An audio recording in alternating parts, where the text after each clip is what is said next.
Welcome, Interventional Radiologists, to another deep dive. Today we're tackling really a cornerstone of our practice, the totally implantable venous access device, the port. Yeah. These things have really changed the game for long-term care since, 82, especially chemotherapy. Absolutely. And the fundamental shift from the OR to IR suites, replacing these, it's significant. There's really compelling evidence now, both for cost effectiveness and, comparable safety. Right. Our skills with ultrasound and fluoro, that gives us a real advantage. Leads to high success rates, fewer complications, much fewer. So our mission today is really to unpack the main technical points, maybe some common complications, and, those essential tips and tricks for managing ports.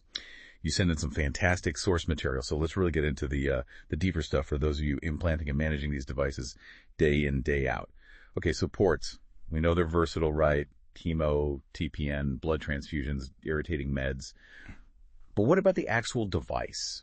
What are the key components, the design things we, as IRs, should really be thinking about when we choose one? Well, the basic system, it's got a reservoir, often titanium, self-sealing septum, and the catheter itself, flexible.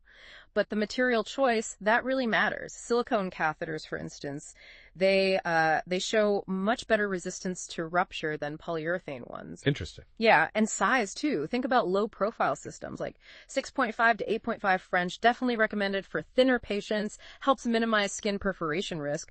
Understanding these details, it guides device selection. And it's crucial for things like power injection capabilities, too. That's a great point. Okay, so what about site selection and the techniques? Yeah. Beyond just saying, right, IGV is best, where does it get really interesting in terms of optimizing things and cutting down complications?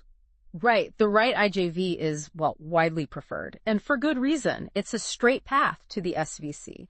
Lower complication rates, thrombosis, pneumothorax. Now, the subclavian vein, the SCV, people still use it a lot, obviously, but it is associated with higher risks, sheath kinking, for one, and that pinch-off syndrome. Right, we'll come back to that. Yeah. And also left-sided placements. Doesn't matter which vein, really. They just consistently show higher complication rates overall. It's something we should probably be more upfront about. That's crucial. So, imaging guidance. Our bread and butter, is it truly always necessary? Or are there times? Look, ultrasound guidance, it just drastically cuts down arterial puncture and pneumothorax. Yeah. Real-time visualization, you can't beat it. And fluoro. Vital. Guide wire manipulation, advancing the catheter, confirming that tip position right at the cavitational junction, indispensable. And a key maneuver during insertion. Pinching that peel away sheath, just briefly, prevents air getting sucked in. Ah, right. The air entrainment risk. Exactly, especially in hypovolemic patients. And of course, you've got to meticulously suture that reservoir down. Don't want it flipping or moving post-op. Okay, let's switch gears. Complications. Early versus late. What are the big ones? And more importantly, how do we prevent or manage them effectively? Well, early stuff like pneumothorax, arterial puncture, they happen, sure, but image guidance makes them much, much rarer.